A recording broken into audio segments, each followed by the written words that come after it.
JewishHistory.org presents Rabbi Berel Wein's 5,000 Years of Jewish History.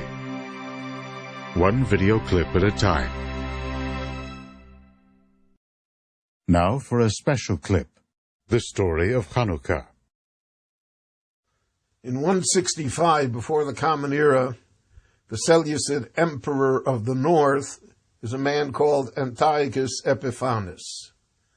He decides that once and for all he's going to solve the Jewish problem by doing as follows. He's going to force the Jews to accept Greek culture, Greek religion, Greek values, the Greek way of life.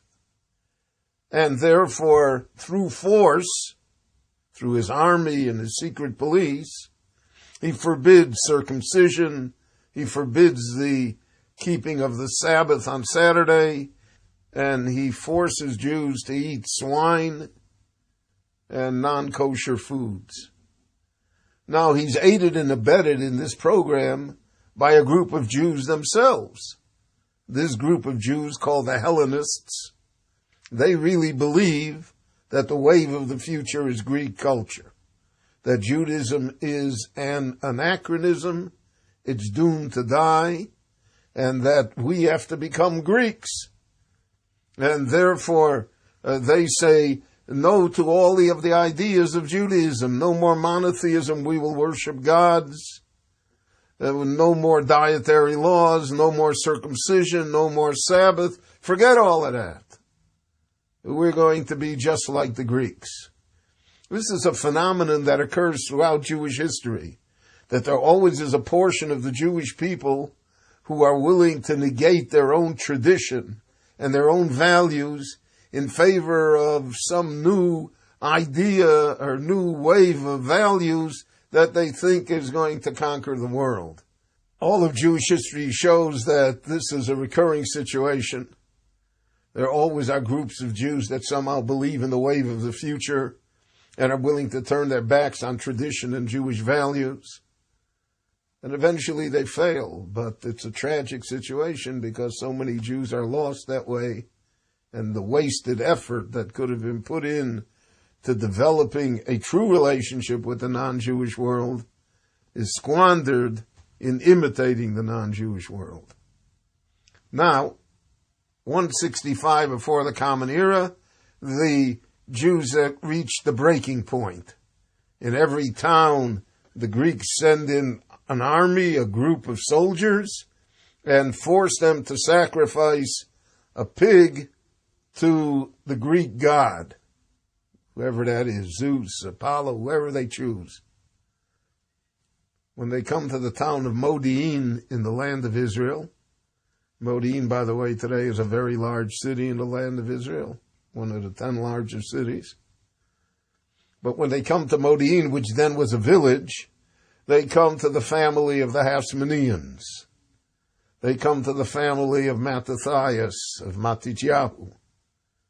And there they meet their match. When the renegade Jew wants to come to the altar to sacrifice the pig, the Mattathias and his sons, 5 sons, rally the Jewish people. They destroy the Greeks who came into the town. They tear down the altar, and they declare a rebellion. Mattathias uses the famous phrase taken from Moses at the golden calf, "Who is unto the Lord, let him come unto me."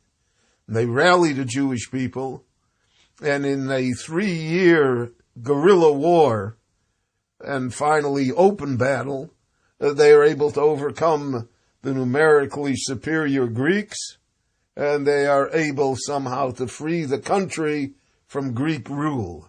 They come back to the temple, they purify it, the statues of the Greek gods are removed, the temple service is restored, and they find a small cruse of oil that still had the seal of the high priest, that it was holy oil.